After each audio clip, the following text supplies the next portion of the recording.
Reka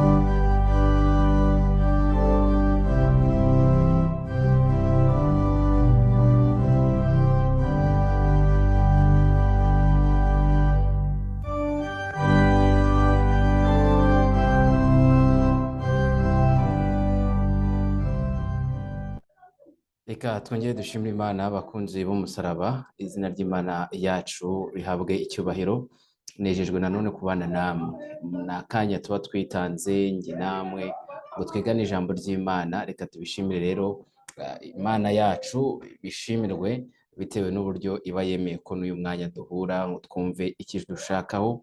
Ntabwo twabura kubishimira rero, Uwiteka ahabwe icyubahiro. Turakomeje no kwiga ibyigisho byatugirira umumaro, ibyigisho bitwereka ngo tuhagaze hehe, se dukwiye kwitwara dute mu nzira, ko benshi barimo gutakara ku nzira, kwita ku makuru y'urugendo cyangwa se ibyavuzwe bigomba gukurikirana mu nzira, ikorosi tugomba gukata, ryo tugomba kuzamuka, byose tubirebera ahangaha kugira ngo ahari ku Mana tube twemewe, kugira ngo tugende nk'uko ishaka ko tugenda, atari ko twe tubitekereza, ahubwo ari uko Imana ibishaka. Twebweho tubasha kuyoba, turi abantu, tubasha kwibwira ibitatunganiye Imana, ariko Imana yo ntabwo yayoba, ntabwo yatuyobya. Byonyine iyo turi mu murongo wayo, Yesu yavuze ati ngaho rero musabe icyo mushaka cyose muzakibona, kuko amagambo yanjye aba muri mwebwe namwe mukaba muri njyewe. Ngaho musabe icyo mushaka cyose muzagihabwa. Rero kuguma mu ijambo ry'Imana, mu nzira y'Imana, bidufasha gukomeza kubana nayo. Hari ikibazo gikomeye twanavuzeho inshuro itari imwe, inshuro zigera muri 2 cyangwa se inshuro 3, twiga mu byigisho bitandukanye. Inshuro 2 yego, twiga kuri ibyigisho igishushanyo cy'inyamaswa.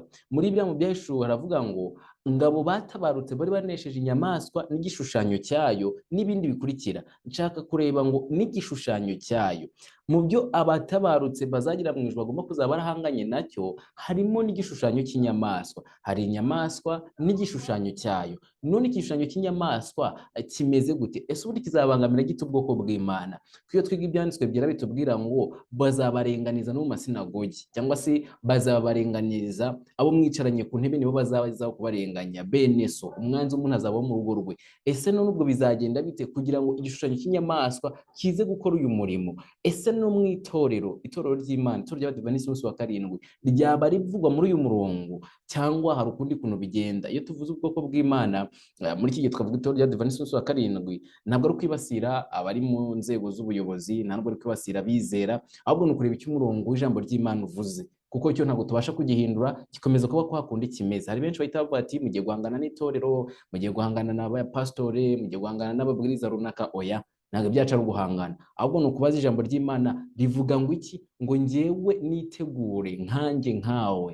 Apana kuvuga ngo uyu muntu uri hano, uyu uri hano, ntabwo ari we tugomba kurebaho amaso, ahubwo tugomba kureba ibyavuzwe n'ijambo ry'Imana niba bisohora nk'uko byavuzwe, hanyuma tukaba maso. Igishushanyo cy'inyamaswa n'itorero ry'Abadiventisiti b'umunsi wa karindwi niyo ngingo tugiye kwigaho muri aka kanya. Igishushanyo cy'inyamaswa n'abitwa ko ari ubwoko bw'Imana.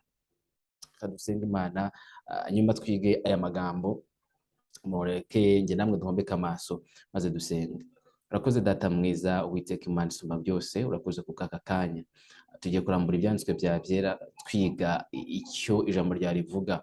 Uturinde kwihimbaza kandi turinde gushyirwa hejuru, ahubwo wowe izina ryawe rishyirwe hejuru, tugendane n'ijambo ryawe kandi turigenderemo mu izina rya Yesu, amen.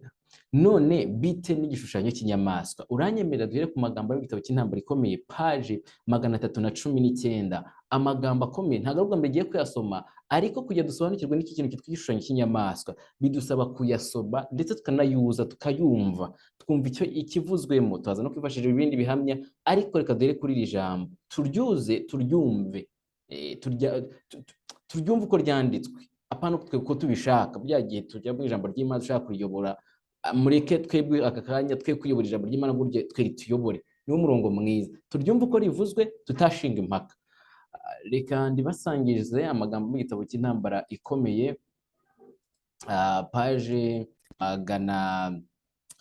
319, amagambo avuga ngo ubuhakanyi nibwo bwateye itorero rya mbere gushaka kwitabaza ubutegetsi bwa leta.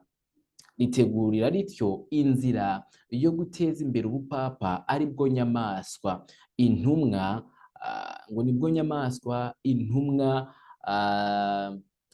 reka nsubiremo amagambo, ngo ubuhakanyi nibwo bwateye itorero rya mbere gushaka kwitabaza ubutegetsi bwa leta. Ritegurira rityo inzira yo guteza imbere ubupapa ari bwo nyamaswa. Intumwa Pawulo yaravuze ati, aho hazaba igihe cyo kwimura Imana, kandi urya munyabugome azahishurwa. Uko niko mwitorera ubuhakanyi buzategurira inzira igishushanyo cy'inyamaswa. Intambara ikomeye, paje 319. Amagambo dusomye niba mwumvise neza, turasomye ngo igishushanyo cy'inyamaswa hari uburyo cyateguye kuva kera na kare, ariko mbere nuko tuvuga ko igishushanyo cy'inyamaswa baratubwiye ngo mwibuke ko inyamaswa kugira ngo ibeho habaye ubuhakanyi bw'itorero. Ubuhakanyi bw'iki? Bw'itorero. Mu cyigisho cya gatatu cy'intambara ikomeye batubwira ubu buhakanyi bw'itorero. Icyigisho cya gatatu, igihe cy'umwijima mu by'iyobokamana, batubwira uburyo nyine havutse ubuhakanyi bukomeye, kandi ubuhakanyi bwagejeje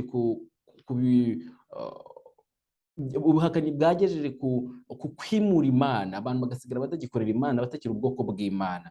Ibyo byatumye havuka ikintu cyiswe ubugaturika, ubupapa ariyo ya nyamaswa. Iyo twize mu magambo, dore mu gice cya kabiri cy'igitabo cy'intambara ikomeye batubwira itotezwa ryabaye mu binyejana bya mbere, kugeza iri totezwa ribaye nk'irihagaze, ariko mu guhagarara kwaryo n'ubundi ntibigaragare ko rihagaze ari uko ibintu bigiye mu mucyo, ahubwo havutse ikintu kibi cyo kwiyunga k'ubukristo n'ubupagani.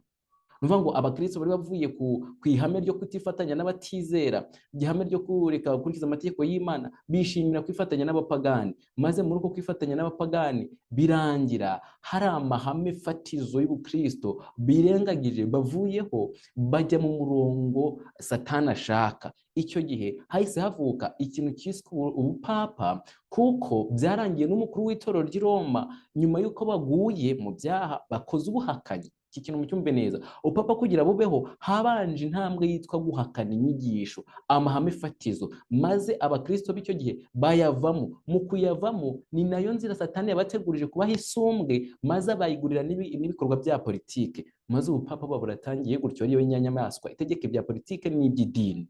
None turasomye mu ntambara ikomeye, paje 319, ngo uko byagendekeye itorero rya mbere ryasubiye inyuma bikarangira havutse ubupapa, ngo niko hazabaho gusubira inyuma mu itorero biteguriza igishushanyo cy'inyamaswa. Ntabwo ibi bibwiwe Roma ngo izasubira inyuma, isanzwe iyo yarasubiye inyuma. Amagambo nakunze kuyavuga ndetse nyagaruka muri ubwo buryo. Ntabwo hangavuzwe irindi torero cyetse itorero ry'Imana. Hari yenda reka aya magambo twongeye tuyarebe mu ntambara ikomeye tuyumve. Ubuhakanyi bwo bwateye itorero rya mbere. Ubuhakanyi nibwo bwateye itorero rya mbere gushaka kwitabaza ubutegetsi bwa leta. Ritegurira rityo inzira yo guteza imbere ubupapa ari bwo nyamaswa. Intumwa Pawulo yaravuze ati, aho hazaba igihe cyo kwimura Imana, kandi urya munyabugome azahishurwa. Habaye igihe cyo kwimura Imana, maze ubupapa burahishurwa. Uko niko mwitorera ubuhakanyi buzategurira inzira igishushanyo cy'inyamaswa. Aya magambo arasobanutse.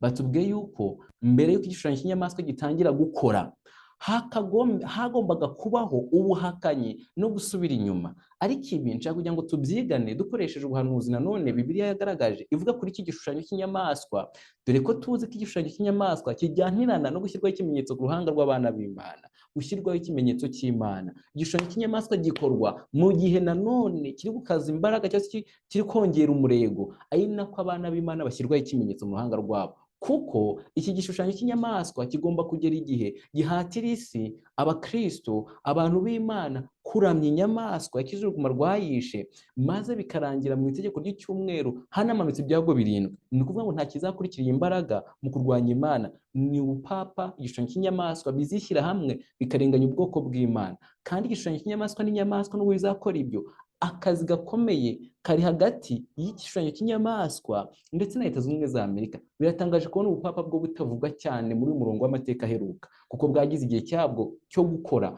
uhereye muri 1915 kugeza mu 1798, imyaka 1860. Ubupapa bwakoze bwisanzuye, ariko busa n'ubwahinduye imikorere, none butangiye gukoresha ubundi bwami atari bo. Iyo twiga hari amigisho twigeze kwiga, ntabwo nibuka izina ryayo, niba ari Ibyahishuwe na Daniyeli, mwayibuka, aho twize ngo ubupapa bwagiye bukoresha imbaraga, mbese Satani yiganye uburyo Imana ikoramo. Imana ikora nk'Imana Data, Imana Umwana n'Umwuka Wera. Niko na Satani yigize, cyangwa se yashatse gukora.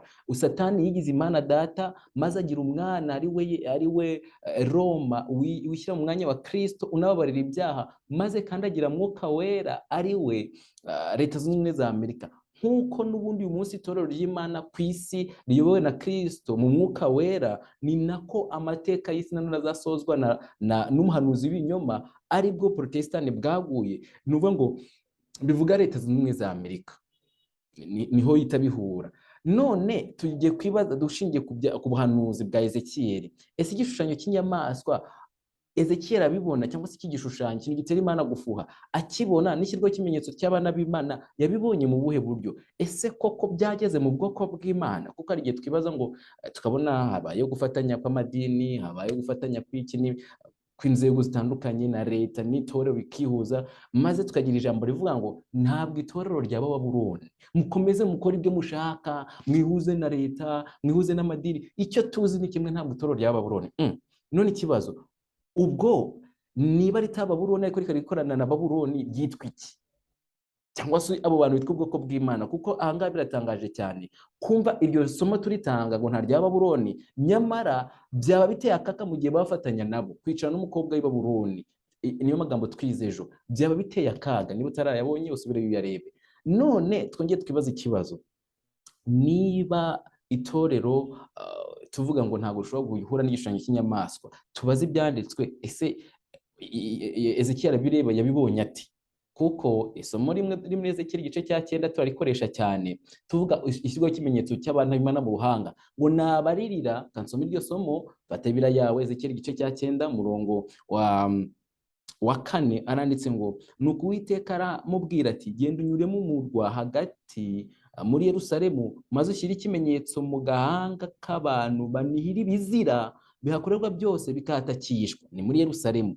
Banihira ibizira bikorerwa muri hehe? Muri Yerusalemu. None ko Yerusalemu nayo ikorerwamo ibizira, ibyo bizira ni ibihe? Hari ahantu bihuriye n'igishushanyo cy'inyamaswa? Mureke tugende mu buhanuzi bwa Ezekiyeli mu gice cya 8.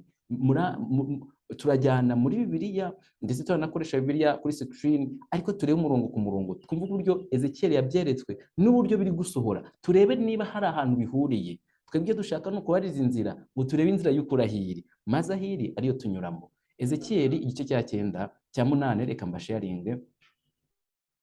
Ezekiyeli igice cya 8 hari amagambo akomeye cyane, kandi amagambo dusabwa kwitaho mu gihe isi yo iri kugana ahantu habi, kandi iteka ari kwihutira kugera ku musozo.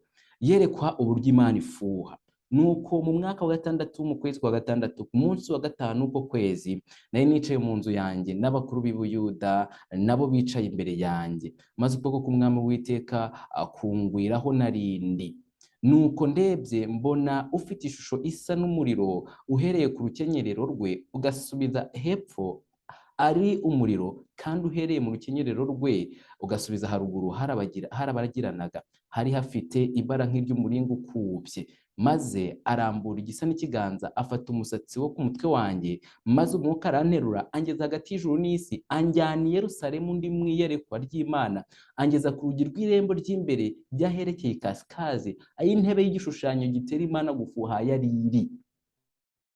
Aya magambo uko tuyumvishe kugeza kuri uyu murongo tusorejeho, haravuze ngo Ezekiyeli yari ahantu yicanye n'abakuru, Uwiteka atuma marayika araza amukoraho, aramuzamura amugeza hejuru, amujyana i Yerusalemu.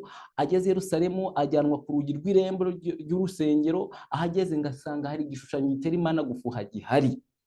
None igishushanyo gitera Imana gufuha ni ikihe?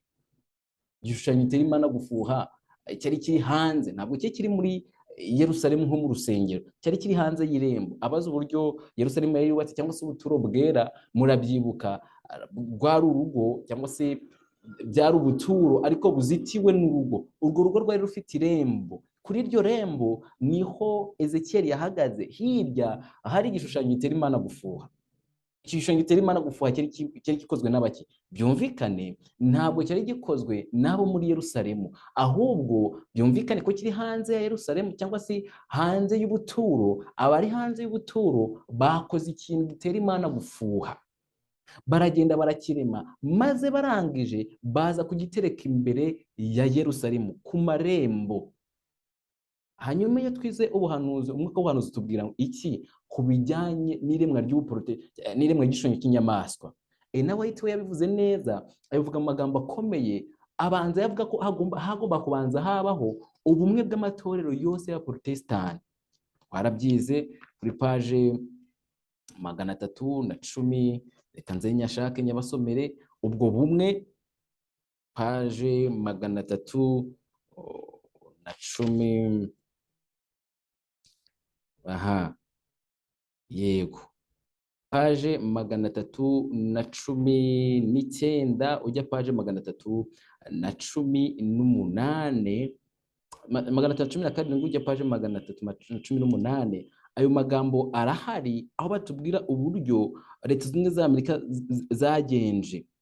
Baravuze ngo kugira ngo Leta Zunze za Amerika zireme igishushanyo cy'inyamaswa, ubutegetsi bw'idini bugomba kugenga ubwa leta, kugira ngo ubutegetsi bwa leta nabwo buzakoreshwe n'itorero mu gusohoza imigambi yabyo. Mvuga ngo hagomba kuba ubutegetsi bw'idini butegeka ibya leta, kandi ahangaha ntibavuze idini runaka, ariko epfo baravuze ngo igihe cyose itorero ryagiye rigira ubushobozi rihawe n'ubutegetsi bw'isi ryagiye ribukoresha kugira ngo rihane abatavuga rumwe n'inyigisho yayo. Amatorero ya Protestant yageze ikirenge mu cya Roma binyujije mu kwifatanya n'ubutegetsi bw'isi yagaragaweho icyifuzo nk'icyo cyo kubuza abantu umudendezo wo gukurikiza umutimanama. Baratubwiye ngo amatorero, ubu nuvuga ngo hari umugambi, hari ubwo yishyize hamwe agira umugambi umwe, uwo mugambi wo gukoresha imbaraga za leta. Ubwo birumvikana ko icyagomba gukorwa mbere kwari ugushyiraho ubumwe bw'amadini, kandi icyo kintu ntabwo Uwiteka agomba kukibona neza, kuko umurongo wabo wari nko kubaka umunara w'ibaberi ugomba kugeza abantu kurimbuka. Niyo mpamvu Ezekiyeli arabibona, yabonye ko bitera Imana gufuha. Yavuze ati ibintu bari kuremarema birimo gushaka kwigarura n'ubwoko bwanjye. Nuvuga ngo Ezekiyeli arabibona byateraga Imana gufuha, kuko Imana yabonaga yuko icyo kintu paka kizarangiza nabi. Cyari kiri hanze ya Yerusalemu, ntabwo cyari kiri muri Yerusalemu. Ariko reka dukomeze dusome. Cyahagarukiye hanze ya Yerusalemu. Impuzamadini igitangira gukorwa yakozwe n'abaki? Amatorero ya Pentekote, ya Protestani, ya Pentekote, abaki n'abaki bihumbiye hamwe. Ariko se bite ku bwoko bw'Imana? Nabwo hari ubwo byigeze kurangira bigiye mu rugo ruhurirane, cyangwa se bagiye muri icyo kintu cyakozwe, maze imbaraga bari batangiye gushaka muri leta nabo zikabageraho. Reka tubisome dukoresheje ijambo ryo muri Ezekiyeli, hanyuma tuze n'umwuka w'ubuhanuzi tubaze turebe niba koko byarabaye. Umurongo wa 4, nuko mbona ubwiza bw'Imana ya Isirayeli buhari. Ngo mu byo Ezekiyeli yabonaga, yarebaga n'ubwiza bw'Imana buri kuri Yerusalemu, ariko n'ubwishushanyo cyakozwe kiri hanze ya Yerusalemu. Ezekiyeli yabonye ubwiza bw'Imana bugihari. Oya, kuba amadini yakishyira hamwe agambiriye gukora ikintu kibi, kandi ijambo ry'Imana rivuga yuko ntabwo umucyo n'umwijima bigomba guhura, bo bakishyira hamwe. Ijambo ry'Imana ntabwo rivuga ko ubwiza bw'Imana bwava muri Isirayeli, kandi nyamara mu Bisirayeli cyangwa se mu itorero ry'Imana icyo kintu kitarimo. Ezekiyeli umurongo wa 4, mbona ubwiza bw'Imana ya Isirayeli buhari nk'uko nari nabwerekewe mu gisiza. Nuko arambwira ati, mwana w'umuntu, noneho ubura amaso yawe urebe ahagana ikasikazi. Kasikazi ni mu majyaruguru. Ambwira ati, noneho ubura amaso yawe urebe, ongera urebe, witegereze neza, urebe ahagana ikasikazi. Hari ikindi kintu uri buze kuhabona kidasanzwe. Ezekiyeli ahawe undi mubu, cyangwa se ahawe irindi hamagara ridasanzwe kugira ngo yitegereze mu kindi cyerekezo, cyangwa muri icyo cyerekezo, ariko noneho yongeye kureba bwa kabiri. Nuko mpera ko nubura amaso ndeba ahagana ikasikazi, maze mbona ikasikazi h'irembo ry'igicaniro cya gishushanyo gitera Imana gufuha kiri mu irembo. Niba muzi uburyo ubuturo bwera bwari bwubatse, nongeye mbibibutse, habanzaga irembo. Ukiva mu irembo winjira uhita kugera ku gicaniro cy'ibitambo. Kandi Ezekiyeli bwa mbere abona igishushanyo gitera Imana gufuha cyari kiri hanze kure, hirya gato y'irembo, nta cyegereye irembo. Maze yongeye kureba asanga cyaje kigeze mu irembo hagati, gisa n'igishaka kwinjira. Oya, twigeze twabona igihe hagiye hakorwa twabyita nk'amakangura cyangwa se amaseminari n'ibiki byo kugenda bakora ivugurura mu matorero, mu itorero ndetse n'iryacu, bahamagarira ikintu cyitwa umudendezo w'idini, tuvane insika. Bo bari bararangije kubikora cyangwa se bafite uburyo bari bariyaranje hirya barabirema, ariko barangije bati namwe nta mugomba gusigara, tuvaneho ibintu bidutandukanya, tuba abantu bamwe. Bigenda bifata intambwe byinjira gake, byari biri hanze ariko bigomba kuza. Kandi impamvu mvuga y'amagambo nkabihuza n'ubuhanuzi nuko n'ubundi dusanzwe buri wese muri twebwe, yaba ari utabyumva muri ubu buryo cyangwa se wabyumva ukundi kuntu, isomo riri mu gice cya 9 umurongo wa 4 nagusomeye cyo gushyirwaho ikimenyetso cy'inyamaswa, nta muntu utaritangira ubuhamya ko ushyirwaho ikimenyetso aruririhira ibizira bikorerwa muri Yerusalemu bikamutakisha cyangwa se bikorerwa muri we. Nubwo benshi bashobora gusobanura gutyo bakagarukira aho ngaho, ariko reka dukomeze tugende tureba handitswe ngo apana ibyo abantu bibwira. Anga tubonye ko Ezekiel kireba bwa mbere igishushanyo cy'inyamaswa cyari kiri kuri, cyangwa se igishushanyo, akavuga igishushanyo giteye Imana gufuha, nubwo no muri kinyamaswa giteye Imana gufuha, kuko bigaragara ko bari kwirema ngo bisanishe n'inyamaswa aho kugira ngo bisanishe na Kristo. Rero ntabwo byabura gutera Imana gufuha, kuko icyubahiro cyayo baba bari gushaka kugihundi, bashaka kwisanisha nawe, kandi ijambo ry'Imana rivuga yuko yanze no kwihana. Hanyuma uyu murongo wa 4 n'uwa 5 bigaragaje ko cya gishushanyo kiri hanze ya Yerusalemu, hanze y'umuryango w'irembo, ndavuga irembo ry'urugo, ntago irembo ry'ubuturo, ni ibintu bitandukanye, cyari cyaje noneho mu irembo hagati. Reka dukomeze hepfo. Maze arambaza ati, mwana w'umuntu, mbese uruzi icyo bakora nibi bikomeye ab'inzu ya Isirayeli bahakorera bintera kujya kwigira kure y'ubuturo bwanjye bwera? Bwari ubuturo bwande, bwari ubuturo bw'Imana. Ariko Uwiteka aravuze ngo hari ibizira bakorera muri ubwo buturo, bakorera aho ngaho kuri ubwo buturo, bitera Imana kuba yakigira kure y'ubwo buturo. Matayo 24 umurongo wa 1. Yesu asohoka mu rusengero yari amaze kubabwira hejuru ati, dore inzu yanyu mwisigiwe ari umusaka. Hari ibizira bikorerwamo bitatuma Uwiteka haguma, akomeza kubaho hantu, maze kamutera kujya kure y'ubwo buturo. Reka twumve ibyo ari byo. Ariko uzongera kubona ibindi bizira bikomeye niba utanabisobanukiwe. Ni nk'uko Imana ibwiye Ezekiel atari wowe wenda wabona ko ari ibintu byoroshye ku igishushanyo cyaje kikagera mu muryango w'ubuturo, wakumva ko ari ibintu byoroshye, burya cyahageze mu imbere byanjye biri kugera kure, biri kwangirika cyane. Ariko urabona n'ibindi bizira birenze ubonye. Hepfo gato umurongo wa 7 hari yenda ntago nabashe yarinze aya magambo, reka tujyane ku murongo wa 7. Nuko anjyana ku irembo ry'urugi, maze ndebye mbona icyuho mu nkike. Maze arambwira ati, mwana w'umuntu, ngahagura icyo cyuho ku nkike. Nuko maze kucyagura mbona urugi. Ezekiel arabwiwe ngo yabonye icyuho mu nkike, arabwira ngo acyagura, maze kucyagura abona urugi. Urwo rugi arabwira ngo arukingura, kirufungura. Nuko arambwira ati, kingura winjire urebe ibizira bibi bakoreramo. Nuko ndinjira, maze ndebye mbona amoko yose y'ibikurura hasi, y'ibyikurura hasi, n'inyamaswa zishishana, n'ibigirwamana byose by'inzu ya Isirayeli bishushanijwe ku rusika impande zose. Kandi imbere yabyo hahagaze abantu 70 bo mu bakuru b'inzu ya Isirayeli. Hagati yabo hahagaze Yazaniya mwene Shafani, umuntu wese afite icyotero cye mu ntoki ze, kandi hataba impumuro y'umwotsi w'imibavu. Oya, hari ikintu hano Ezekiel avuzemo kidasanzwe. Agifungura urugi, ikintu yabonye ibintu by'inyamaswa zizira, ibikururuka, inyamaswa z'amoko yose. Abiza agatabo k'umutima w'umuntu murabyibutse cyane. Ezekiel yagiye mu buturo bw'Imana, asanga ikintu kirimo mu nzu, asanga ikintu kirimo ari ibintu bizira byazanywemo, ndetse ntibyarengaho. Abona n'abakuru b'Abisirayeli bashyize imbere abakorera ibigirwamana ya Shafani, bibereye aho ngaho bameze nk'abari gutambira ibigirwamana, kandi mu nzu y'Uwiteka. Ese ubu byashoboka ko mu nzu y'Uwiteka abantu batambiramo ibigirwamana? Igisubizo ni yego, kuko ikintu kiba kibabaje ni inzira ibyo bintu bari kubikoramo. Kuko hepfo hari amagambo hari tugiye gusoma akomeye yabateye gukora ibyo bintu, kandi ari abakuru. Iyo bavuze abakuru ni abayobozi, bakoze iki kintu mu rusengero, mu buturo bw'Imana, bakazanamo ibizira. Reka nsubire ku murongo wa 8. Maze arambwira ati, mwana w'umuntu, ngaho agura icyuho ku nkike. Nuko maze kucyagura mbona urugi. Nuko arambwira ati, kingura winjire urebe ibizira bibi bakoreramo. Nuko ndinjira, maze ndebye mbona amoko yose y'ibyikurura hasi, n'inyamaswa zishishana, n'ibigirwamana byose by'inzu ya Isirayeli, bishushanyijwe ku rusika impande zose. Ng'ikintu Ezekiyeli yabonye bwa mbere akinjira mu buturo, yabonyemo ibizira byakozwe n'Abisirayeli. None kambabazi, mbere y'uko igishushanyo cy'inyamaswa kiremwa, mbere y'uko impuzamadini ikorwa, mbere y'uko impuzamadini na leta bigira n'umubano ndetse n'ubufatanye, mu itorero ry'Imana hari ibizira byabonetsemo? Cyangwa se hari gusubira inyuma kwagaragaye byazamuye kutaramya Imana mu buryo bwa nyabyo? Twagiye twumva ibintu byinshi, twagiye tubona ibintu byinshi bitandukanye nahanditswemo, tutazi ngo biturutse cyangwa se birajyahe. Twabonye kuzana imirambo mu rusengero, ibyo mvuze ibya vuba.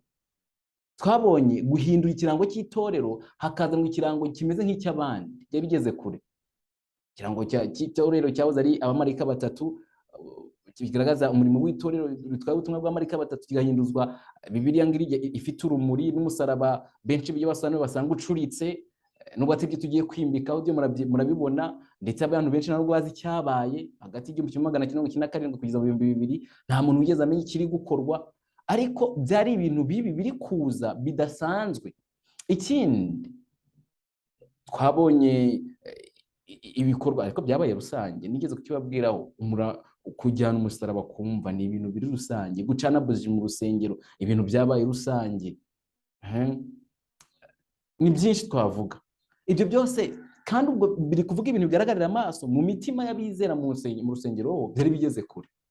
Ubwo abantu benshi basubiye inyuma, benshi bagenda bakora ibizira, ariko basabwa kwihana. Ariko impamvu turi kwita ku bintu rusange nuko na Ezekiyeli kuri barebaga ibintu rusange. Hanyuma ku murongo wa 10 niho handitse mu magambo, wa 11 handitse ngo, kandi imbere yabyo hari hahagaze abantu 70 bo mu bakuru b'inzu ya Isirayeli. Hagati yabo hahagaze Yazaniya mwene Shafani, umuntu wese afite icyotero mu ntoki ze, kandi hatama impumuro y'umwotsi w'imibavu. Maze arababaza ati, mwana w'umuntu, mbese ubonye iby'abakuru b'inzu ya Isirayeli bakorera mu mwijima? Umuntu wese ibitekerezo bye abishushaniriza ahameze nk'icyumba hiherereye. Oya, ngo mu Bisirayeli Ezekiyeli yabonye none harazwe mu ibitekerezo, gahunda yari irimo ari ibitekerezo by'abakuru, atari ijambo ry'Imana. Tukaba twaragize igihe, cyangwa se harigeze habaho ibihe abantu bayoborwa n'ibitekerezo by'abantu aho gushingira kuri handitswe. Hari yenda reka ne kwirinda ne kugira ikintu mvugaho runaka, kuko nzi neza ko hari ibyo tubona byaje bizanywe na kanaka n'umuntu runaka bitandukanye na handitswe ngo, kandi ibyo bikanajyanirana no gusenya insika zadutandukanye n'abanyamahanga. Kuko n'aba bagabo cyangwa se abakuru 70 icyo bari bakoze cyari gisa neza n'ibikorwa hirya mu banyamahanga, kwimura Imana bakikorera ibyo bishakiye. Kuko bavugaga bati, Uwiteka ntaturuzi, Uwiteka yataye igihugu. Ngigituma abakuru bakoraga ibi bintu ngo nuko babonaga ko Uwiteka atari hamwe nabo. Maze wibuke ko ariko kandi bari kubikora cya gishushanyo kiri ku iki hagati mu irembo, kiri gusatira kwinjira mu imbere mu rugo. Maze abakuru mu gihe cye gihagaze mu irembo, ngo bo bari basubiye inyuma, bari kuyoboza intekerezo zabo. Byinshi byagiye bikorwa by'intekerezo, kandi ubwo bikanajyana no kugira ngo cya kintu gihagaze mu muryango kibone umwanya wo kwinjira. Nagiye ntangara cyane kumva amagambo y'ababwiriza bamwe namwe babujijwe kubwiriza ubutumwa runaka, ngo badakora inyamaswa mu jisho ngo irasinziriye. Bikavugwa n'abakuru basabwa kwihana. Abakuru mutakomakoma, dore ntacyo bitwaye, mudendezo w'idini. Twigeze kugira icyigisho kitubwira ngo kubane n'abantu mu kivandimwe, kubana n'abantu bose amahoro. Ntabwo nibuka umwaka cyasohotsemo, ariko ni icyigisho twize mu rwego rwo kudutegurira kubana n'abantu bose ni abana b'Imana, kandi koko urebeye inyuma bose ni abana b'Imana, ariko hari ibyo tudakwiriye gufatanya nabo. Ibyo byagiye bivanwaho, insika zigenda zihinduka, hanyuma muri uko kuzihindura cyangwa se kuzivanaho hagenda hakura ibitekerezo by'abantu ku giti cyabo. Ntabwo ibintu by'Imana burya bisohora nyine uko bitavuzwe, bisohora uko byavuzwe, ahubwo akenshi bisanga abantu bitwa ko ubwoko bw'Imana basinziriye cyangwa se baratembenwe n'ibyo bintu, ntibamenye aho ibintu byerekera n'aho bigana. Reka dukomeze hepfo gatoya. Arongera arambwira ati uraza kubona ibindi bizira bikomeye bakora. Nyuma y'uko muri gahunda zari zisanzweho z'ijambo ry'Imana hatangiye kuza ibizira, hatangiye kuza intekerezo, muvane ibyigisho by'ubuzima, nta muntu ufite uburenganzira bwo kwigisha icyigisho cy'ubuzima atarabyize mu ishuri. Urumva ibyo byaraje kare, muvaneho gahunda runaka, dore uyu muntu aba bayikora bagomba kuba barabyize gutya, ndetse kugera n'ubwo abanyamahanga batanga iyo gahunda itorero rigasa nkaho riyigiyemo. Mwigeze kumva ikintu cye cyavuzwe na leta cyane cyane mu gihugu cy'u Rwanda, bavuga ko umuntu ukwiye kuyobora itorero agomba kuba yarabyize afite impamyabumenyi, nubwo Imana icyo kintu yakomeje kugenda igitangira kugira ngo buri wese yuzuze igikombe cye, ariko byarangiye n'ubundi mu ngingo zimwe na zimwe bigaragaye ko bashyizemo abantu babyize mu mashuri. Dukomeze hepfo gato y'umurongo wa 14, maze anjyana ku rugi rw'irembo ry'inzu y'Uwiteka. Oya, Ezekiel avuye ku rugi rw'irembo, araje ageze ku rugi rw'inzu. Ubwo asimbutse avuye ku gicaniro cy'ibitambo, avuye ku gikarabiro, ageze ku rugi rw'urusengero cyangwa se ubuturo nyirizina. Anjyana ku rugi rw'inzu y'Uwiteka ryerekeye ikasikazi, nuko ku rugi rw'irembo y'inzu y'Uwiteka ryerekeye ikasikazi, nuko mbona abagore bicaye baburongera Tamuzi. Ezekiel yaragiye agera ahantu ariko abona irembo aho riri kuri urwo rugi, ntabwo ari ku rugi rw'inzu ahubwo ni ku irembo, ku rugi rw'irembo ry'inzu. Abona abagore bagera kuri bangahe? Nuko mbona abagore bicaye, ntabavuze umubare, baborogera Tamuzi. Tamuzi muba mubyibuka ni ikigirwamana zuba, kuko uyu Tamuzi anajyana n'uyu munsi cyokoze amadini menshi aracyasenga Tamuzi, abasenga Bikira Mariya, Yosefu, abasenga ndetse na Yesu, ariko muri buriya buryo Kiliziya Gatolika yabishyizeho ni Tamuzi. Tamuzi rero uyu nguyu wari uri kuramywa n'aba bagore cyangwa se ikimba cy'Imana zuba, umwami w'ijuru n'isi izuba, niwe aba bagore ngo bari kuririra. Kandi murabizi neza ko umuhanuzi abagore bavuga amadini cyangwa se amatorero. None nta makuru twumva, nta bintu tumaze imyaka twumva guhera muri 2015 amadini asaba isi ko isi ikeneye ikintu gikomeye, ikeneye umunsi w'izuba, ikeneye ikiruhuko, ikeneye ko abantu bongera kugarurwamo imico mbonera, abantu bakaruhuka. Amadini abisaba, nta kwigiza nkana, benshi murabizi byarabaye, ndetse mujya mubibonana n'uyu munsi baracyabikomeje, ntabwo bahagaze.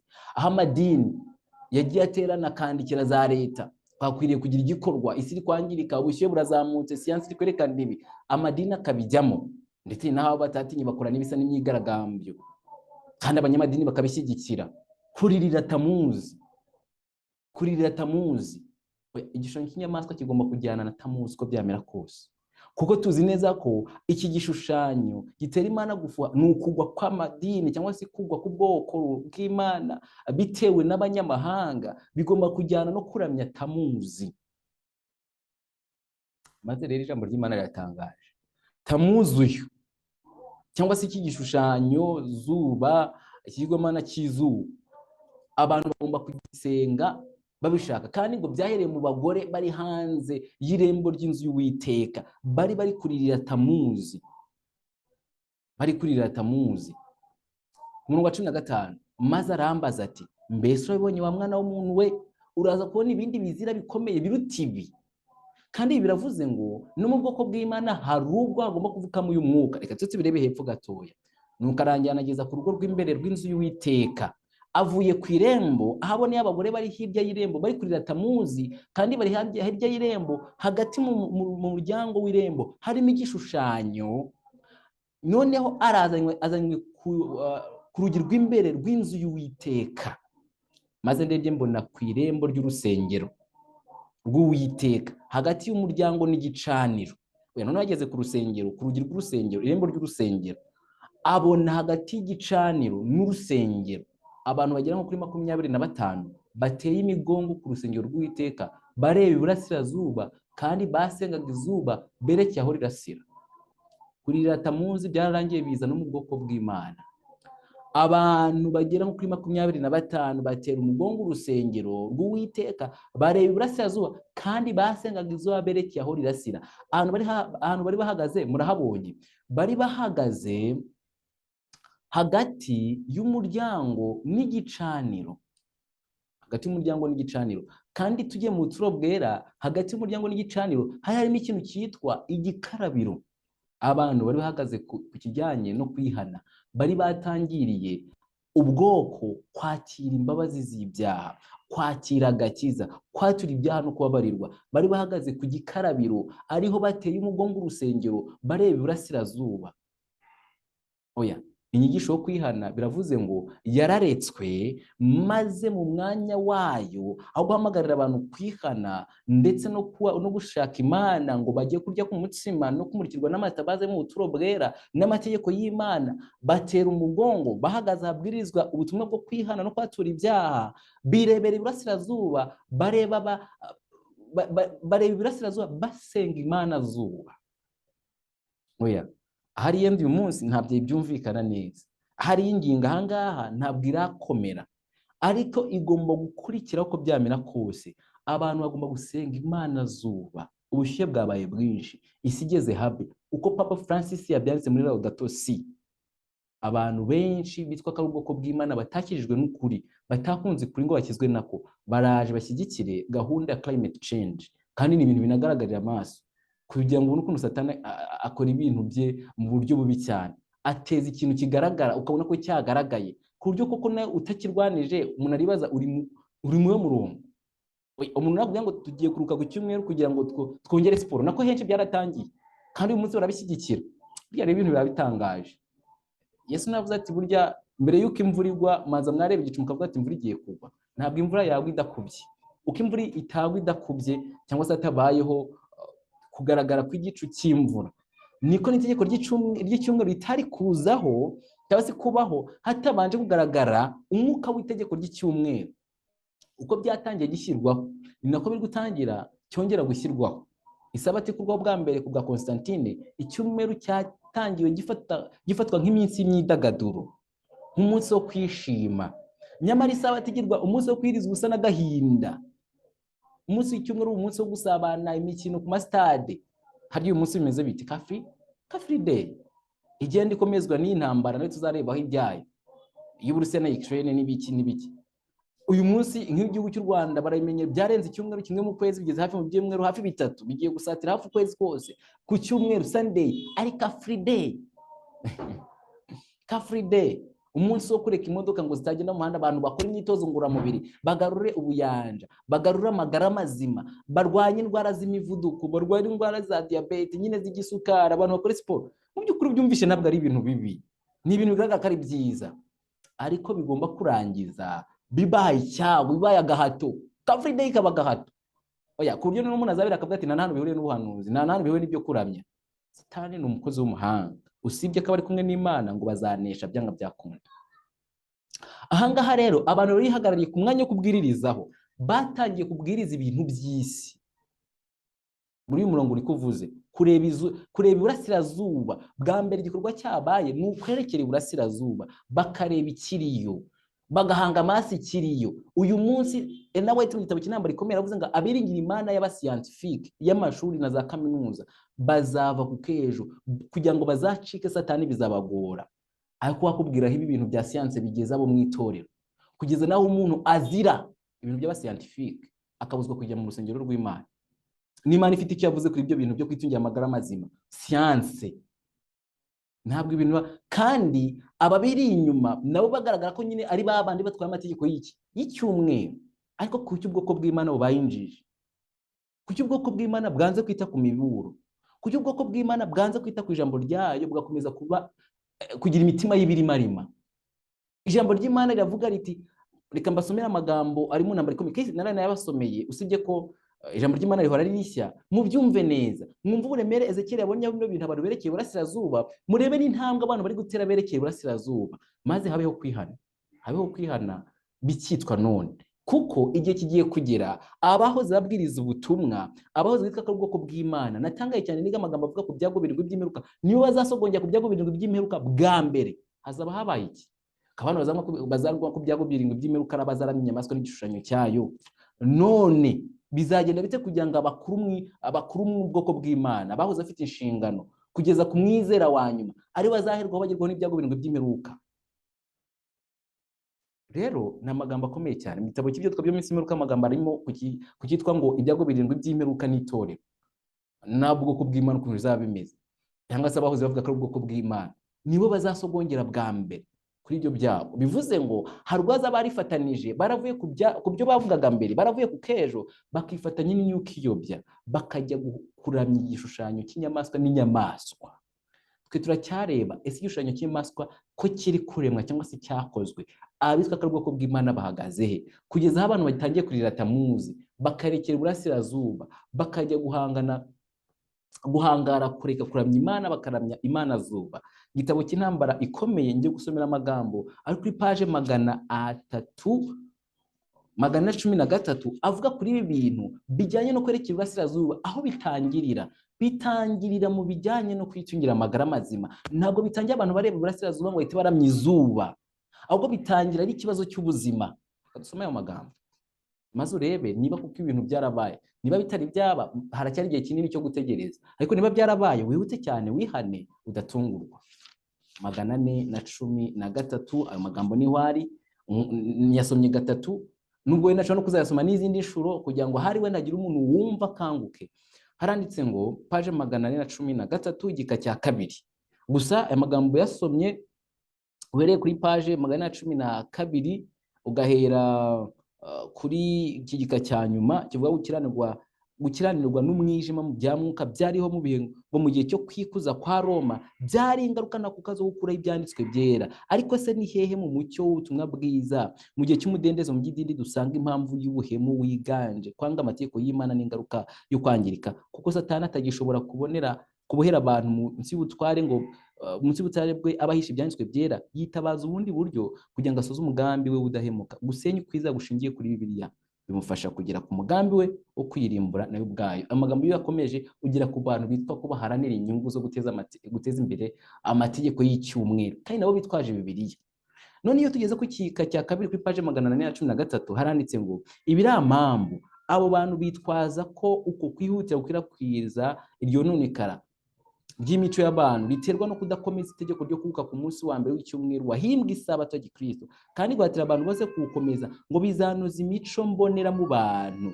Icyo gitekerezo kiganje muri Amerika, inyigisho z'isabato y'ukuri zizarabwirijwe cyane. Aha rero ubyumve neza, aba bitwaje itegeko ry'icyumweru bashaka gushyira itegeko ry'icyumweru ngo ribaha gahato. Wumva ikintu bitwaza maze ureba wicaranye nabo, abarisiko uko byara, abari nyoko, abari umukuru w'itorero runaka, abari pasitoro. Uyu muntu mwitondere, kuko iki kintu ngo cyitwazwa n'abantu, kandi wumva uburyo bagitwaramo gisanzweho, ariko gitwarwa mu bundi buryo. Abantu bashyigikiye amategeko y'icyumweru, umva aha rero inyigisho zo kwirinda iki? Indwara, kwirinda kwangirika, kwirinda inyigisho zo kwirinda nk'umwe mu migabane y'ikubitiro kandi ingenzi yo kuvugura imibereho myiza y'abantu, byaba mu mico, kwangirika kw'imico, kwangirika kw'imibiri. Ibyo byose biri mu rwego rwo kwirinda. Ngo iri tsinda ry'abashyigikiye amategeko y'icyumweru bararyitwaza, bakitwaza kugarura imibereho myiza, ivugurura, kwirinda. Ngo izi nyigisho zafatanijwe n'itsinda ry'abaruka ku cyumweru, maze abavugira icyumweru bigaragaza ubwabo ko bakora kugira ngo baharanire inyungu za rubanda. Ariko uko bigenda, maze abanze kwifatanya nabo muri uwo mugambi, bakaregwa ko ari abanzi bo kwirinda n'ivugurura. Ese abantu banga kwifatanya n'aba bandi gute? Kuba bafite umurongo mwiza, kuba bafite icyerekezo cyiza cyo gutuma abantu bagira imibiri myiza, imico myiza, kuki haboneka abantu banga kwifatanya nabo? Igisubizo nuko na kera na kare twabujije kwifatanya n'abatizera. Icyo ni kimwe cyabereye urufunguzo rwo kwifatanya nabo. icyo ni icya mbere. Nubwo bazanye gahunda nziza, nubwo bazanye umurongo mwiza, twari dufite isomo ririmo rwa mbere rwa Korinto ritubuza kwifatanya n'abatizera. Icyo bwa mbere cyabaye urukingo cyangwa se cyabaye inzitizi izitira abana b'Imana kugira ngo bari kujya mu binyoma. Icya kabiri ni uburyo n'ubundi Imana yabahaye inyigisho zo kwirinda, atari ngombwa ko bazakira ziturutse mu bandi bantu. Haba mu buvuzi dufite uburyo twivura, haba mu kwirinda indwara dufite uko tuzirinda kandi byanditswe mu bitabo dutwaye. Rero ntabwo dukeneye cyangwa se abantu b'Imana ntabwo bakeneye ubuvuzi buturutse mu bascientifique basanzwe bashyigikiye amategeko y'icyumweru kugira ngo dukunde tugire imibereho myiza. Ahubwo niba tugenda mu murongo w'ijambo ry'Imana, n'ubundi imibereho myiza turayisanganwe. Bityo rero kuko tuba tutizeye uburyo bazanye, birangira tutifatanije nabo, birangira habonetse kutifatanya nabo, maze abanze kwifatanya nabo muri uwo mugambi bakaregwa ko ari abanzi bo kwirinda n'ivugurura. Ibirego bimaze iminsi n'ibirego ki? Maze rero Satani ni umukozi w'umuhanga kandi abashaka no kunnyega bitwa ko ari ubwoko bw'Imana. Twamaze igihe kirekire tubwiriza ubutumwa bwo kwitungira amagara mazima. Iki kintu reka nyigarukeho, nubwo benshi kibarya bakumva ko umuntu aba agiye guca iteka, ariko si uguca iteka. Twamaze igihe kirekire cyane tubwiriza ubutumwa bwo kwitungira amagara mazima, tugeza naho twiga amagambo avuga yuko dufite urukingo: umwuka mwiza, amazi meza, imirasire y'izuba, imyitozo ngororamubiri, isuku imbere n'inyuma, kwiringira Imana, ndetse ikiruhuko, ndetse ikiruhuko n'imirire iboneye. Ngibyo ngo ni urukingo rwa buri cyorezo cyose kizatera. Niko ijambo ry'Imana rivuga mu gitabo cy'inama ku mirire n'ibyo kurya, agasubika 36, niba ntibesha, ariko niho ayo magambo ari. Nyuma yuko bavuze ngo mu buvuzi buriho, hari ubuvuzi bumwe gusa Imana yemera, gukoresha ibikoresho byoroheje. None uragira ngo covid ikizaho Satani ntayabanje yemeza ibyo bintu? Cyangwa se buriya Imana ari uburyo yemera ko ibintu biba, Satani akagira ngo mutegazanye, nyamara Imana ishaka kwereka abana bayo ko ibyo yavuze n'ubundi ko ari ukuri. Covid ikiza itari yabonerwa umuti n'urukingo, abascientifique bisi, ibinyamakuru byisi baravugaga ngo kugira umuntu akiri iki cyorezo ndetse no kongera ubudahangarwa mu kukirinda, dore ibintu agomba gukora: agomba kujya ahantu hari umwuka mwiza, bihuye n'ibyanditswe, yego. Agomba kurya neza ibiryo nyine bifite umubiri akamaro, icyo ngicyo rwose gihuje n'ibyanditswe. Agomba gukora imyitozo ngororamubiri, uwo n'uyirwaye usabwa kuyikira ndetse n'ushaka kuyirinda mu gihe nyine hari ibyo bimenyetso yumvise, kuko abisi babona yuko kwirinda indwara kenshi iyo umuntu ayifashe biba biteye akaga, aho akwiriye gukora uburyo umubiri wawe utabara, ntiyangirike, ntapfe, ndetse bakomeze no gukora kugira ngo nyine umubiri wawe ugire ubudahangarwa bwo guhangana n'icyo cyorezo. Ndetse bakavuga ngo uyu muntu akwiriye kurya neza, akarya imbuto. Muzi uburyo muri COVID-19 indimu na tangawizi ku isoko byabuze, bitewe na calcium nyinshi ibonekamo. Indimu, tangawizi n'amaronji, ibyo bintu ku isoko byarabuze, abari bari Kigali bambera abahamya n'ahandi kuko ngo bya birimo umuti.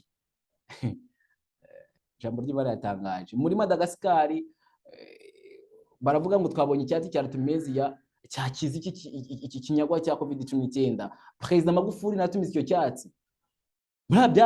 Byarashobokaga cyane kuko Imana mu byare byifitemo yashyizemo imiti yose dukeneye. Hanyuma bakavuga ngo umuntu we COVID-19 ushaka kuyikira maze gukora ibyo byose agomba no kuruhuka bihagije, akanywa amazi menshi, maze mu kugira ngo atanarize intekerezo akareba filime, agasoma ibitabo.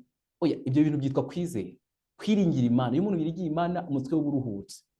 Ibyo ngibyo byakijije abantu COVID-19 muri icyo gihe bateba kabonye imiti, maze imiti batangaga icyo gihe kuko nta muti bari bafite, ko ari gutanga imiti bavura ibimenyetso, indwara, kuvura umuriro, kuvura umutwe. Hari ubwo ari umuti w'icyorezo. Ubundi si twe abadivenisi bose bakarerwe ntabwo dufite imiti y'ibyo ngibyo bavuraga. Kenkina turayifite, ikiza umuriro, ikiza malaria, dufite imiravumba, dufite amazi kuyavurisha mu buryo bwo gukoresha amazi inyuma, uvurisha umubiri indwara ukoresha amazi, kwiyuka. Ibyo byose turabizi. Ntabwo siyanse yarizanye ikintu gishya tudasanganwe. Ariko se byagenze gute urukingo rukimara kuboneka? Biratangaje. Abantu bakomeje kwiringira ibyo Imana yavuze, binajyanye nabyo nabo nibyo bahamije, biswa baka mu itorero no hanze. bitwa abanzi b'ukuri, barahigwa, barafungwa, bamwe mu bayobozi b'itorero babigiramo uruhare, ariko basabwa kwihana kuko harimo kunyuranya n'ikijambo ry'Imana rivuga. Ijambo ry'Imana rivuga ngo unyizera, umuntu wizera Imana ngo afite ibintu byose, afite icyo akennye cyose. Umuntu akagenda ku ijambo ry'Imana akavuga ngo ibi ngibi Imana yavuze ndabikoresha bizambera urukingo, umuntu agahangara akavuga ngo ntabwo byaba urukingo. Ikibazo warabigerageje biranga, cyangwa n'ukwihutira kujya mu murongo w'abandi gusa. Ejo bundi naberetse amagambo y'umugabo umuyobozi wa Yesu ku isi yitwa Papa wirabura cyangwa se Black Pope, wavuze impamvu bakoze kino cyorezo. Bari babangamiwe n'umudendezo w'umutima n'ama y'abantu, bari bashaka kugaragaza ngo nikigaragaza ko harimo umurimo, ntago batunguwe kandi koko ntibatunguwe kuko batagiye kubivuga muri 2015 ndetse na mbere yaho babikina muri filime muri 2011 babikina ko bizaba, bo nta batunguwe. Ariko abantu bitwa ko Bwoko bw'Imana bapfuye no kutagira bajije kutagira ubwenge bitewe nuko tubaha Imana. Umuntu ubashye Imana yarabibonye, oya nutarabibonye bwa mbere icyorezo kikiza, ibonye inkingo zikiza, umujinya wari urimo n'uburakari no kwivuguruza ku byanditswe kwitwa ko Bwoko bw'Imana. Igishushanyo cyarangije guhagarara mu muryango w'irembo, ngabo hirya mu rusengero ikiba kirimo ni ibizira ngo bishobora gutera Imana kuva muri ubwo buturo. Mucunge neza ure kuwiteka kiri kumwe nawe kuko biratangaje cyane. Cyangwa kugira ngo dusoze ku magambo ari ngambure ko tujya mu bihamya bindi, ari hepfo twagize ku murongo wa 17 niho tugiye gusoma. Yego, maze arambaza ati, mbese ibyo urabibonye mwana w'umuntu we? Ibyo bizira b'inzu ya Yuda bakorera biraboroheye, kuko igihugu bacyujujemo urugomo kandi bakongera kundakaza ndetse bakaneguriza izuru. Oya, biravuze ngo ibi bizira byose byagaragaye nyuma y'uko abantu berekeye iburasirazuba, abantu batangiye kujya mu murongo wa Roma wo gushaka icyumweru ngo kuko isi iri kwangirika ibyorezo ndetse n'ihindagurika ry'ikirere. Hepfo gato nuko nicyo gituma nanjye nzabagirira burakari, isho ryanjye ntirizabareba neza, kandi sinzabagirira ibambe. Nubwo bantakambira amatwi bashyize ejuru, ntabwo nzabumva. Uwiteka dufashe twe kugera kuri umurongo wo kutwumva nawe tutari twihana, ahubwo igihe kirangira ry'imbabazi gisange twaramaze gufata ubwishingizi mu Mana. Maze rero mu nkunde tujye mu gitabo cy'ibyaduka by'iminsi imperuka, turebe ibyo tubonye muri Ezekiyeli no mu ntambara ikomeye, turebe uburyo igitabo cyo kibivuga, ibihamya biri mu byo bisobanura bite hagati y'ikimenyetso cy'inyamaswa ndetse igishushanyo cy'inyamaswa n'itorero byagomba kugenda bite. Kamaze tubaze ibyanditswe, twirinde intekerezo zacu kuko twebwe zo ziragwa. Intekerezo zacu by'abantu twavukiye mu cyaha, turi abanyabyaha. Niyo mpamvu duba dusaba Imana kugira ngo idutabare, iduhe ubutungane bwayo muri Kristo Yesu.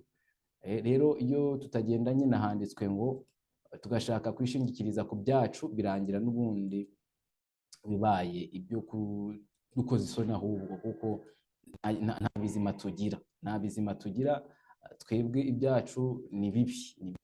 Tujye mu gitabo cyitwa Ibyaduka byo mu isi y'imperuka, hanyuma turebe ingingo zikomeye kuri iyi ngingo y'igishushanyo cy'inyamaswa. Turebe uko Ellen White yayivuze ndetse n'uburyo isi igomba kubaho muri iki gihe.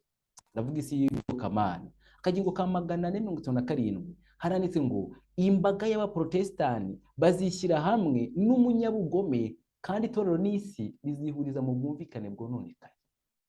Maze buri jambo rirakomeye. Hari imbaga y'abaprotestani, amadini atandukanye yagomba kugira ahantu ahurira na Roma. Yagomba kugira ahantu ahurira na Roma. Imbaga y'abaprotestani, abantu bose batemeraga inyigisho za Roma, bagomba kugira bwa nyuma aho bahurira na Roma. Ikintu cyanangaje, bavuga igishushanyo cy'inyamaswa, Roma nayo yaje muri bumwe bw'amadini, ntabwo yashyizwe ku ruhande.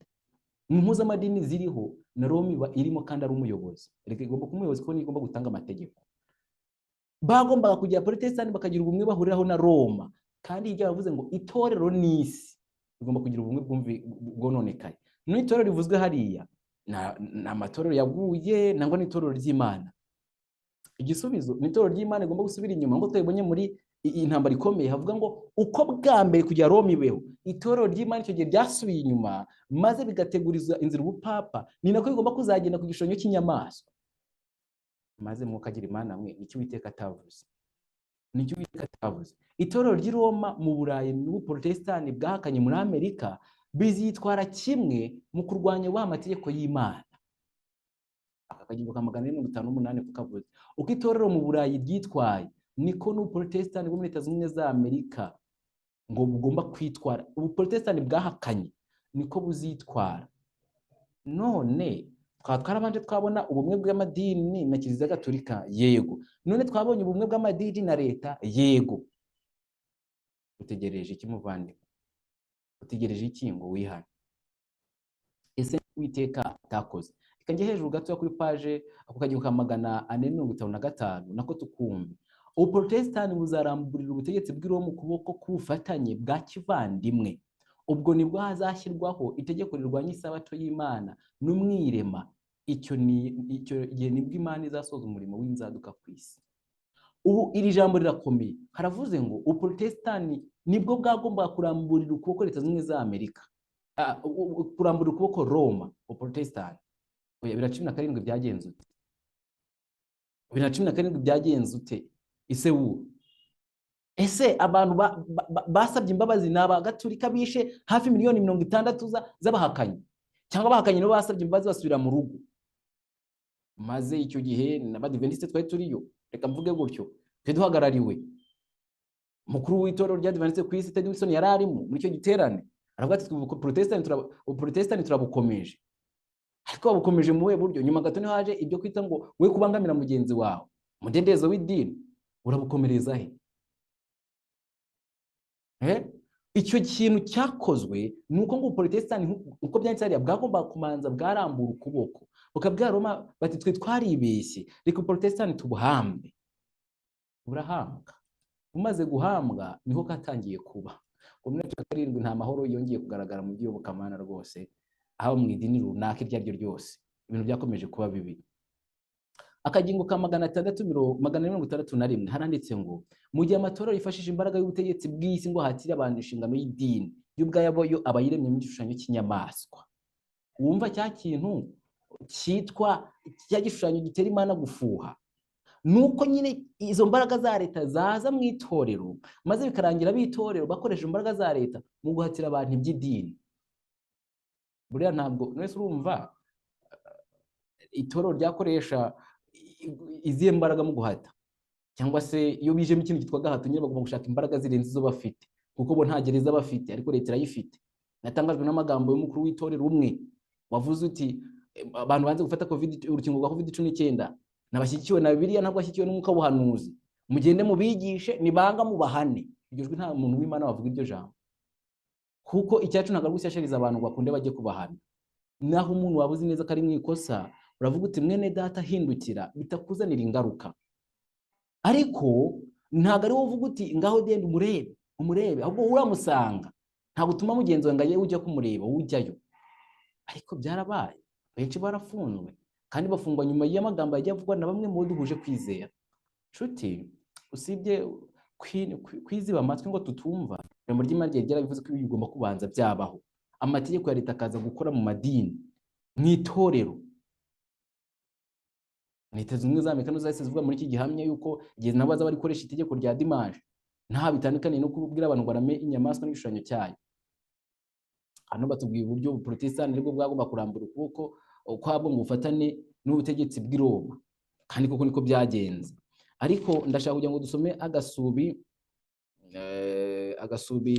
ka 467 twumva amagambo ahari.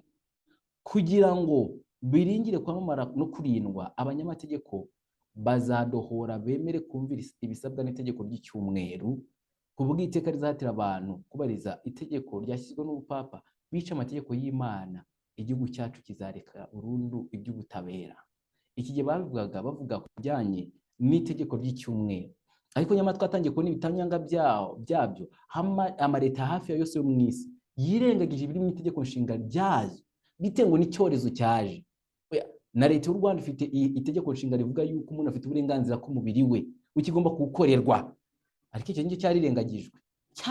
Bataye kuri itegeko nshinga iri kuru mu gihugu ukaba utariregesha ngo utsinde. ngo bafite imitegekere nk'iya Medi na Peresi, amategeko adahinduka, itegeko nshinga ritavugaho. Muvandimwe, ukwiriye kuba maso. Ukwiriye kuba maso ibintu by'impaka no gushaka kurengera ibintu bitari mu kuri ukabireka, aho ugasanga Umwami Yesu akaguha imbaraga. We wenyine ni utwaye itorero mu biganza bye, kandi nuze aho aryerekeza. Naho umwana w'umuntu we yavuga bitewe n'inyungu afite, yavuga bitewe n'icyo ashaka kugeraho. Mwarabibonye ko leta zo mu isi na leta zimwe za Amerika zari zubatse ku rufatiro rwitwa umudendezo w'umutimanama. Oya, udafite urukingo ntiwajya mu rusengero, udafite urukingo ntiwajya mu isoko, kandi aribo bari bafite ngo nibo leta yabayeho bwa mbere ku isi ishingiye ku mategeko y'umudendezo w'umutimanama. Nabo bararangije bakora nk'ibyo Roma yagakoze. None biteye n'akaga n'abitwa ko Bwoko bw'Imana bakabikora. Murumva bitababaje?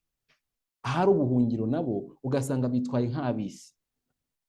Reka ngane ku musozo, kuko iki cyigisho ngikoze nungana icyo twakoze ejo, tureba neza niba twarabyumvise.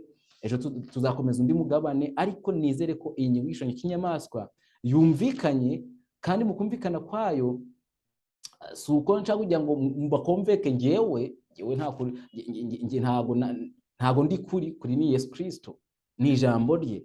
Wumva ibyo ijambo ry'Imana ryavuze, ubihuze n'ibiriho, umenye guhagaze he.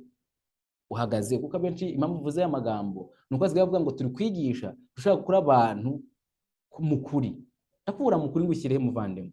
Ngira ijambo ry'Imana, nubona ibyo urimo ijambo ry'Imana ribishyigikiye, komeza iyo niyo nzira. Ariko nushaka ijambo ry'Imana biciraho iteka, guhindukira ntabwo ari ububwa, ni ubutwari. Wihane, ntabwo ari ububwa, ni ubutwari. Kandi nabwo ijambo rikomeye ngo izina ryiza ntabwo ryabuze umukobwa kuruha mu gihe yaba yitwaye nabi. Kuba ari ubwoko bwatoranijwe, hano twazi icyo gihamya, kuba ngo ari itorero ry'Imana ritaba Babuloni, nubwo nyine nabwo babisobanura mu bundi buryo. Ariko kwitwa ko twahamagawe n'Imana, kwitwa ko twashyizwe ikimenyetso cy'Imana, twahawe izina n'Imana, nta biduha uburenganzira bwo gukora ibyo ab'isi bakora. Oya, ntabwo biduha uburenganzira bwo kwifatanya n'ab'isi mu bizira. Oya, turaba umwihariko. Icyakora udashaka kuba umwihariko uzakomeza. Reka nkubwire amagambo ari hejuru kuri paje 400, amagambo 447, maze tugane ku musozo, tureba koko niba ibingi byagusorera bwa mbere ku butaka bwiswe ubwera mu nyuma y'imyaka 160 y'akarengane Roma yakoze. Turebe niba ibi bintu kuko byarakozwe n'iki gihugu cya Leta Zunze Ubumwe za Amerika, kuko nicyo tugomba kubanza twareberaho ibyakoreweyo, nubwo hari bishobora gukomera kurenza no muri iki gihugu. Twabibonye aya mategeko yatanzwe mu Rwanda n'andi hantu yatanzwe. Ubwo ishyanga ryacu rizihakana ku mugaragaro amahame ya leta yaryo, kugeza ubwo rizatanga itegeko ry'icyumweru, uprotestani buzabikora bufatanye mu kiganza n'ubupapa. Ntabwo ijambo rikubwira yuko hari ikindi kiriho. Uprotestani cyangwa se ubuhakanyi inyigisho z'i Roma nabwo buzabikora. Utishingikiriza ku idini ubarizwa, bishingikirizwe kuri handitswemo. Icyo cyonyine kirahagije. Niba mame iryo dini ryawe ari ryiza, rihuza na handitswe ngo ntacyo bitwaye, nutagishingikisha kwishingikiriza ku handitswe ngo n'undi uzasanga byahuye. Ariko ushobora kwishingikiriza ku idini bikarangira ritakaje umurongo w'ijambo ry'Imana. Ishingikiriza kuri handitswe ngo nushaka usigara umwe ku isi ukihuje n'ijambo ry'Imana. Nimushake musigare muri babiri kandi babakene batanize, mushikamye ku ijambo ry'Imana. Nta bizatuma ukuri kudakomeza kuba ukuri, ngo kuko abakomeye batakurimo, ngo kuko itorero barizwamo ritabirimo. Hama mu ijambo ry'Imana, hama muri Bibiliya n'umwuka buhanuzi, ibindi ubiharira Imana. Ibintu ubwira Imana uti Imana, ngiye nitonde ibyo wandikishije, ibindi ntubimpore, ibindi ntubimbaze. Uwiteka ntabwo ari igishushanyo ba mu nsengero zimwe na zimwe cyangwa se ku karubanda. Arumva kandi arabizi neza. Umutima wawe niba ushaka gukiranukira Imana, nta kabuza izakuyobora. Gusa icyo ngusaba, wirinde kujya impaka ku ijambo ry'Imana bitagukurira umuvumo, kugira ngo ukunde ushigikire ibyawe. Iyo avuze ngo Protestani buzafatanya na Roma, buzafatanya ngo ubwo ishyanga ryacu rizahakana ku mugaragaro amahame ya leta yaryo, kugeza ubwo rizatangaza itegeko ry'icyumweru, oya ngo ntabwo byagomba kuba mu itegeko ry'icyumweru gusa, byagombaga kuba mbere kugeza nese wageze ikintu kitagize aho gitangiriye, byabaye mbere kugeza no ku itegeko ry'icyumweru. Baranditse ngo ubuprotestani buzabikora bufatanye mu kiganza n'ubupapa. Mufite ubwoba bwinshi cyane yuko n'icyo abantu bita ko ari itorero ry'Imana, abantu bitwe ko ari ubwoko bw'Imana, kuba barifatanije na leta mu gukandamiza imitimanama y'abantu. Niba bitarabaye nkaba ndi kubabeshyera ahangaha, mumbwire kandi nanjye nihane. Gusa njyaho narindi narabibonye, niba bitwa ko ubwoko bw'Imana barafatanije na leta gukandamiza umutimanama w'abantu, kubuza uburenganzira umuntu gusenga Imana uko abyumva, hashakiye igihe ashakiye, umudendezo ku buzima bwe, ku mubiri we n'Imana ye baziranye uburyo agomba kuwufata. Mfite ubwako no ku itegeko ry'icyumweru ariko bizagenda, kandi ariganira mugenda ko byanditse, nta n'ukundi kuntu byagenda. Ngo niba bafatanije, ngo ubuprotestani buzabikora bufatanije n'iyi leta, ndetse bufatanye mu kiganza n'ubupapa. Muvandimwe, cunge neza izamu ryawe. Igishushanyo cyo cyararemwe, ahubwo icyo gikomeje ni ukongera imbaraga. Roma itangiye guhabwa isumbwe, Amerika igomba kuvuga nk'ikiyoka, kandi kugeza ubwo abanyamategeko y'Imana n'isabato irimo bagasibanga. Mwatangiye kubona uburyo n'ubundi koko byatangiye ejo bundi ahangaha hashize, ntabwo nayashatse ngo nyabereke ariko biroroshye, reka nze nyabarebere nyabasangize. Yego, ayo magambo reka nyabasangiza ahangaha avuga ku bijyanye no gukuramo inda muri Leta Zunze Ubumwe za Amerika, cy'ubwicanyi ku karubanda. Abavuze ngo the US Supreme Court ruled that abortion is not a constitutional protected right. Baravuze ati rwose urukiko rwa Leta Zunze Ubumwe za Amerika rukuru rwavuze yuko gukuramo inda atari itegeko, cyangwa se itegeko nshinga gihari. Mbese uvuga ngo nta burenganzira buhari bwo kutabikora cyangwa se kubikora. Nuvuga ngo nta ruhande Leta Zunze Ubumwe za Amerika ibogamiyeho, ntago ari uburenganzira bwawe kubikora cyangwa se kutabikora. Ukora ibyo wumva. Hamaze igihe kirekire cyane abantu bahamagarira leta kuba uburenganzira bwabo bwo gukuramo inda, ngo kuko nyine biba babangamiwe n'ibiki. Ariko igitangaje n'itorero ry'Abadiventiste umunsi wa karindwi, baranditse ngo ntabwo ryatangaza umwanzuro runaka kuba wenda Amerika ivuze iti ntabwo dushyigikiye abantu, ngo ntaduhaye uburenganzira bwemewe bwo kuba bakuramo inda. Ariko hari aho byagiye bitangazwa yuko gukuramo inda rwose ntacyo bitwaye, ari uburenganzira bw'umuntu ugiye kubikora, ntabwo ari icyaha n'ibiki. Byinshi cyane byagiye bivugwa kuri iyi ngingo. Ariko niba Leta Zunze Ubumwe za Amerika zigera ubwo zihana umudendezo wo gukora icyaha, nyuma bagatanga itegeko risa nkaho ari cyangwa se bagatangaza amagambo asa nkaho ari kwivanayo, cyangwa se icyo twakwita ngo ibyo birakureba kazi yako. Ariko idini riguye guhagarara, cyangwa se itorero. Muvandimwe, hagarara ku ijambo ry'Imana, urufatiro rw'Imana, Bibiliya n'umwuka w'ubuhanuzi, maze iki jambo ry'Imana rigusaba ugikore.